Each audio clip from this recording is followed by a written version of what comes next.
On this edition, I'm going to break down and predict the upcoming fight between Clay Guida and Gray Maynard. Now, this fight's taking place on the UFC on FX4 card, and this is a 5-round fight. It's a non-title fight, but being that it's the main event, it will be a 5-round affair, and this plays a big factor in this fight, being that it is 5 rounds. So, both fighters, both Guida, both Maynard, are coming off of losses. Obviously, Guida lost to Benson Henderson for a top contender spot, and obviously Gray Maynard lost to Frankie Edgar.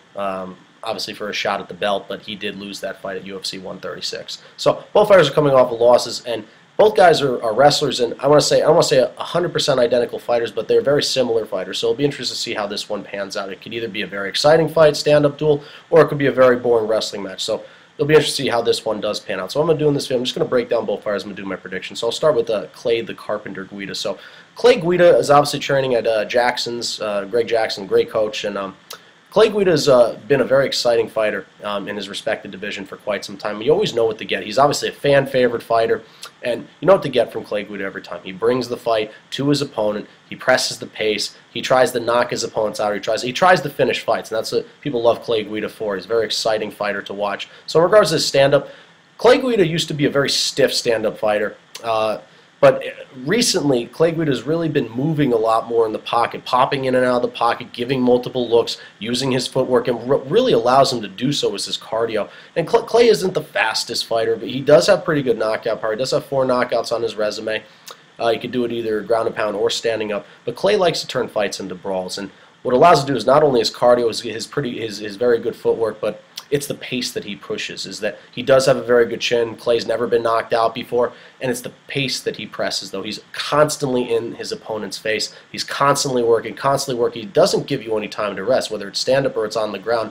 But Clay likes to work when it's in the stand-up department. He's constantly, his octagon control is some of the best, and he doesn't give his opponents time to rest. And this could be a factor going to the fight with Gray Maynard, who has struggled with cardio in the past, being that it is a 5-round fight. So it'll be interesting to see how that one works out. And also, Clay Guida does have good stand-up, but when it comes down to it, though, Clay Guida's best part of his game is his wrestling. He's a well-accomplished high school wrestler, and he has a very underrated submission game. The guy has 15 submissions on his resume, and he likes to beat guys down. He likes to posture up, use his ground and pound. He likes to work. He can hold you down with his ground control, posture, beat you down, but then he locks in the submission. He can do in the blink of an eye, or he likes to work for it. Clay Guida is, in regards to his ground game, is very underrated. So that's why I have in regards to Clay Guida. Now, some pros and cons for Guida. I think pros are definitely his cardio, the pace that he pushes. His chin is a big factor as well. I think I'm going to give him a slight knockout power advantage in this fight as well. And I also think experience is that Clay Guida has fought countless times, and he's fought a lot more than Gray Maynard. So I think that's a factor as well, is that he does have the experience in this.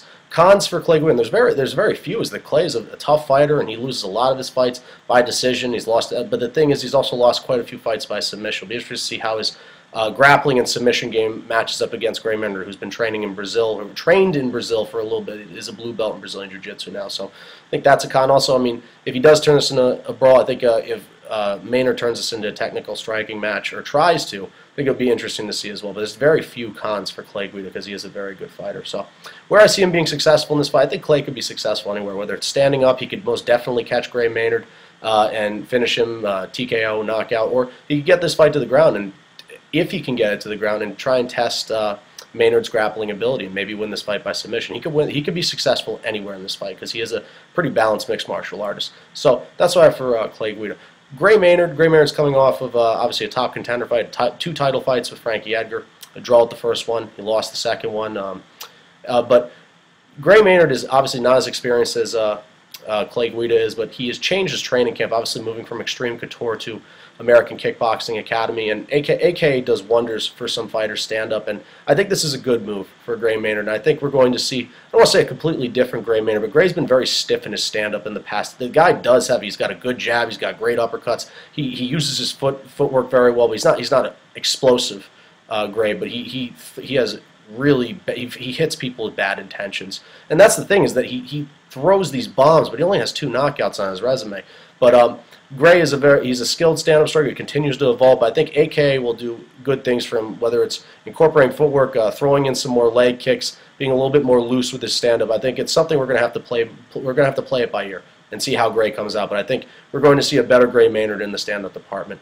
And like I said, he's got good power. He can work up, mix in a couple of combos, change some levels. I think we'll see that with the AKA training that he's going to have. We're going to see a couple more leg kicks.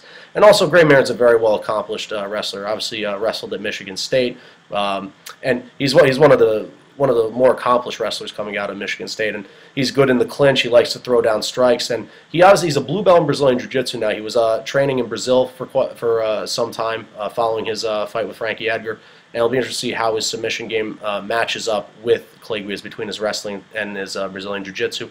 But Gray can posture up, and he can throw down heavy strikes as well with his ground and pound.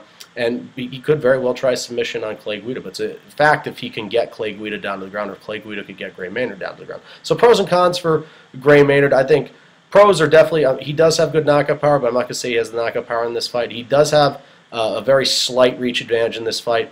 And, it's very tough to say who the better wrestler in this fight, but I think him going to AK and maybe trying to become more of a dynamic striker could be an advantage for him as well.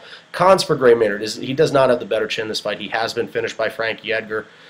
Also, his cardio has been questioned in the past, especially against a fighter who's going to press the pace like Clay Guida. So where I see Gray Maynard being successful in this fight is that, just like Clay Guida, he could be successful anywhere. If he wants to turn this one to a wrestling match, if he wants to try and stand up and try and test Clay Guida's chin, I think he could be successful anywhere. But he's got to try and be careful of the power that Clay Guida brings, both in the stand-up and the submissions that he brings on the ground. So he could be successful anywhere, though. But if I'm going to say that Gray Maynard wins this fight, it's probably by decision. So that's where I see him being successful. So where my prediction lies is that, I honestly think that Clay Guida is the favorite in this fight going into it. Clay Guida with his cardio, with his experience, and with his ability to finish fights in multiple places, I think he's definitely the favorite. And obviously Maynard's coming off of a top contender, being the top contender in the division. However, I'm going to go with Gray Maynard in this fight. I'm going to go against the cardio, him having struggling cardio in the past, but I think is that Clay Guida, I don't want to say he has completely struggled with pure wrestlers in the past, but he has lost to Benson Henderson, he's lost to Diego Sanchez, and Gray Maynard is one of the better wrestlers in the lightweight division. So I'm going to say that Gray Maynard wins this fight via, it's going to be a very close decision, but I'm going to say that Gray Maynard wins this fight via unanimous decision and inches one step closer to maybe getting a top contender fight. And it's going to be, we're going to see a little bit of everything. We're going to see stand-up, we're going to see wrestling, we're going to see absolutely everything. But I'm going to go with Gray Maynard in this fight. I'm going to say that he defeats Clay Guida via unanimous decision and inches one step closer at the UFC on FX 4 card. And that's what I have for this edition. This is Kyle Delaney signing off. I'm out of here.